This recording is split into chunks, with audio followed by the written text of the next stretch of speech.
주님 계십니다. 이곳에 성령님 계십니다. 우리 주님께 경배합시다. 주님 사랑합니다. 주님은 나의 주인이십니다. 주님은 나의 구원자이십니다. 주님은 내 인생의 모든 것입니다. 할렐루야. 오늘도 말씀을 통하여서 주님의 음성을 듣기를 주의 이름으로 축복합니다. 어제 제가 기독교 연합신문의 간증을 한번 읽어보았습니다. 아주 하나님 앞에 놀라운 기쁜 삶을 살았던 권사님의 간증인데, 백영실 권사님이라고 지금 엘림 바이오닉스 회장을 맡고 있는 그 회사를 이제 설립하고 정말 세계적인 기업으로 성장시킨 분입니다. 이분의 간증을 읽어보고 제가 참 많은 도전을 받았습니다. 이분은 일찍이 처녀 때 이제 불신의 가정의 둘째 며느리로 시집을 갔습니다. 거기 이 가정이 얼마나 불교가 심한지 결혼하는 그 장소도 불교의 절에서 했습니다. 그 이후로 막 유명한 우리나라의 점쟁이는 다 찾아가서 점을 보기 시작했습니다. 어디든지 다 점을 보는. 근데 어느 날 이제 절에 가서 여러 가지 하고 있는데 한 중이 당신의 집에 좋지 않는 것들이 막 끼겨 있다고. 그래서 매일 새벽마다 와서 좀 불공을 드려야 된다고. 돈하고 바치라고. 큰아들이 아마 좋지 않을 거라고. 그 소리를 듣고 말입니다. 이게 막 사람이, 큰아들이 얼마 오래 살지 못한다는데 얼마나 불안하겠습니까? 사탄은 거짓말하고 불안을 시키는 거예요. 그래서 그때부터 100일 동안을 불공을 드리기 위해서 새벽마다 한 30년 전에 돈을 갖고 쌀을 이면서 이제 절에 가서 100일 기도를 이제 드리기 시작했습니다. 그런데 얼마 되지 않아서 그냥 자기 큰아들 죽어버렸어. 얼마나 이유도 없이 죽어버린 거야. 얼마나 낙심이 되는지. 몇 살 되지 않는 아이가, 아주 건강한 아이가 그냥 갑자기 변명도 모르게 죽은 거예요. 그리고 이 엄마가 충격을 받아가 그때부터 시름시름 하다가 6개월 뒤에 막 가격하고 피가 나오기 시작하는 거예요. 병원에 갔더만은 폐렴인데 완전히 말기 폐병, 고칠 수가 없는 거예요. 본인도 이제 죽게 생겨 사형 선고를 받았어. 너무나 절망 가운데서 이리저리 헤매다가 지하철역의 가운데 전도지를 하나 받은 거예요. 그 전도지를 보니까 어떤 내용이 되어 있냐면, 하나님은 모든 질병을 치료하시더라. 자기 질병은 죽음의 질병 속에서 막 죽음이 왔다 갔다 하는 죽음의 그림자가 있는데, 하나님은 모든 질병을 치료한다는 그 구절을 딱 읽고, 내가 하나님 믿어야 되겠다, 내가 종교를 잘못 선택했구나 생각하고 그 길로 교회를 찾아갔대. 그래서 자기 사정을 이야기하고 그 교회의 권사님이, 그렇다면 하나님은 질병을 치료하시니까 새신자에게 말입니다. 30년 전에 저 기도원에 가서 한번 하나님을 붙들고 기도해 보라고. 그래서 그 소리를 듣고 이제 짐을 싸고 기도원에 올라가서 하나님 앞에 간절하게, 하나님 내가 한 번만 살려주면, 우리 집을 구원시켜주면 내가 하나님을 위해서 살겠다고 막 기도하는데, 2주째 되는 날 갑자기 하늘에서 불이 떨어져가지고 온몸이 뜨겁기 시작한 거예요. 그 이후에 그냥 몸이 너무나 건강해져. 가보니까 폐병이 싹 사라졌어. 너무나 건강했어. 너무나 아주 놀라운 체험을 한 거예요. 그래서 진짜 하나님이 모든 것을 건강을 주신다는 것을 체험했습니다. 그리고 이제 그분이 믿음 생활을 내가 잘해야 되겠다 하고 자기 동네에 개척교회를 가기 시작했습니다. 큰 교회로 가면은 그것도 자기를 잘 안 챙겨주고 내가 정말 작은 교회 가서 한번 일을 해보겠다 생각하고 개척교회로 가봤더만은 목사님이 얼마나, 성도들이 없어, 얼마나 힘든지 30년 전에 자녀가 4명이야. 자녀는 마이너스. 아들 3명 따다나. 근데 학교를 못 보낸 거야. 너무 가난했어. 막 건물 새 주기가 바쁜 거야. 그러니 처음에 와가지고 이제 믿음 생활을 하는데 기가 찬 거예요. 교회를 보니까. 그래서 교회를 위해서 기도하기 시작한 하나님. 이 교회를 세워달라고 막 기도하겠어. 밤낮으로 기도하기 시작. 집에 가니까 잠이 안 와. 목사님이 그렇게 살아야 되는, 그래도 자기는 그래도 애들 학교 보내고 먹는 건데 목사님 가정에는 먹을 수도 없고 애들 학교도 못 보내니까 도저히 잠이 안 오는 거. 내가 어떻게 해야 됩니까? 그때 마음에 감동이 있어서 33년 전에 1,000만 원을 빚을 냈대요. 1,000만 원. 33년 전에는 굉장히 1,000만 원이 크대. 그래갖고 아예 그냥 건물을 사가지고 교회를 딱 목사님한테 셔갖고 이제 목사님 힘을 내시라고 목회하시라고. 그런데 이제 건물을 하고 교회를 다시 이제 했는데 이 성도들이 있어야지. 이제 내가 전도를 해야 되겠다. 그리고 나서 하나님 앞에 물질을 달라고 내가 어떻게 해야 되냐고 기도하기 시작하는데 하나님의 아이디어를 주기 시작하는 거예요. 교회를 얻고 나서 이제 교회를 다 얻고 나서 이제 교회를 이전하고 그날 밤에 하나님이 꿈에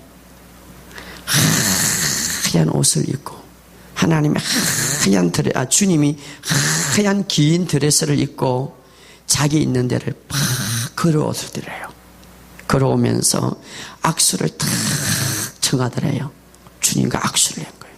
그 다음에 주님이 한마디, 딸아 수고했다. 딸아 수고했다. 이 한마디를 하고 악수를 하고 주님이 탁 가시더래요. 그 순간에 얼마나 기쁜지. 딸아 수고했다. 그 1,000만 원 내기가 힘든데 그걸 해가지고 그리고 나서 하나님 앞에 하나님 내가 이제 어떻게 해야 됩니까? 하는데 어루 사업을 할 수 있도록 그때 당시에 아이디어를 준 거예요. 그때부터 어루 사업을 했는데 저 호남 지역에 강주, 목포, 순천, 군산 등지의 호남 일대에 이제 이 사업이 막 퍼지기 시작하는데 몇 년 안에 그분이 그렇게 간증을 적었어요. 강주 한 매장에 하루에 1억이 올라나는 거예요. 1억이 매출이 1억이 올라나요.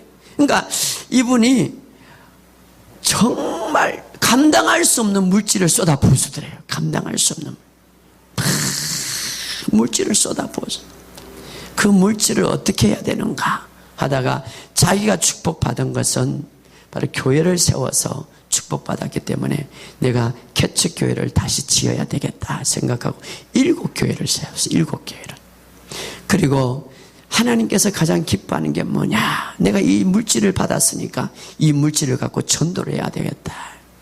그래서 그때부터 하나님께서 막 이제 물질 사업장이 뻗어지니까 자기가 해야 할 것은 내가 하나님 일을 해야 되겠다. 전국을 매장을 다니면서 전도하기 시작해요. 자기 교회를 채우기 위해서 또 전도하기 시작했는데 어떻게 전도했냐면 택시를 불러갖고 택시 기사를 타갖고 내가 하루에 1당 줄 테니까 내 말을 들으래. 당시 5만 원 주면은 뭐 하루에 1당이. 그래서 2년 만에 전도비로 5억을 썼대요. 5억을. 그런데 몇 명을 전도했냐면 2,000명을 전도한 거예요. 놀라운 것이죠. 2년 만에 5억을 썼는데 2,000명을 전도한 거예요.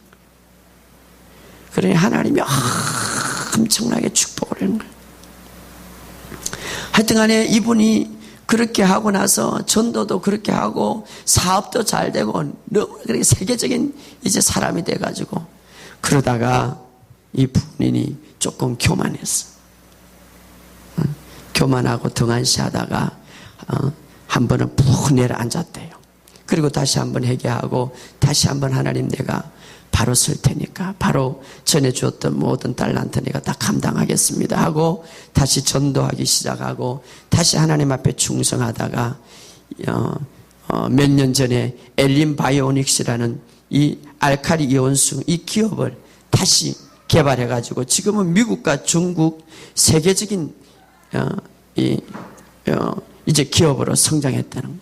그래서 이분은 간증을 보니까 엄청나게 물질로 축복을 받아요.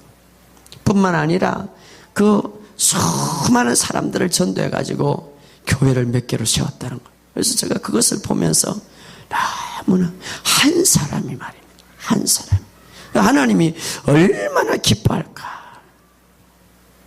그래서 이분이 그런 말을 했어요. 맨 마지막에 자기는 하나님을 만나고 지금까지 일평생 하나님께서 자기에게 이런 엄청난 생명을 살려줄 뿐 아니라 엄청난 기적을 이렇게 베풀어 준 것, 그것은 지금도 내 삶 속에서 몇 가지 내가 해야 그런 기적 가운데 하는 일이 있는데, 하나님에 대한 열정적인 것, 또 하나는 그분이 기업을 이렇게 성공시키면서 그런 말을, 11조는 당연히 해야 되겠지만 11조도 중요하지만 더 중요한 것이 있다. 하루에 시간에 11조를 드리는 것이 중요하다. 그래서 그분은요, 그 예수를 만나고 전도하면서부터 시작해서 지금까지 하루에 시간에 11조를 드리는데 3시간씩 기도를 하는 거예요. 그래서 자기에게 그 회사를, 사업을, 아이디어를 일으키는 그것은 바로 하나님께서 주신 그 아이디어인데, 기도하는 가운데서 기술보다 더 중요한, 돈 버는 기술보다 더 중요한 것은, 이 세상에 어떤 기술을 일으키는 것보다 더 중요한 것은 바로 기도의 기술이더라. 그래서 이분은 지금도 하루에 3시간씩 기도하고 말씀을 묵상하면서 지금도 회사를 이렇게 세계적인 기업으로 이끌어가고 있다라고 이렇게 간증을 읽어본 적이 있습니다. 여러분, 지금도 하나님은 이렇게 살아서 역사합니다. 할렐루야. 지금도 얼마나 그 간증을 바라보면서 하나님이 얼마나 이 사람을 기뻐하실까. 삶 속에 열매가 있잖아요. 삶 속에 주님께서 함께 하신다는 증거가 얼마나 많습니다. 오늘 우리의 삶 속에도 이런 증거와 이런 열매가 있기를 주의 이름으로 축복합니다.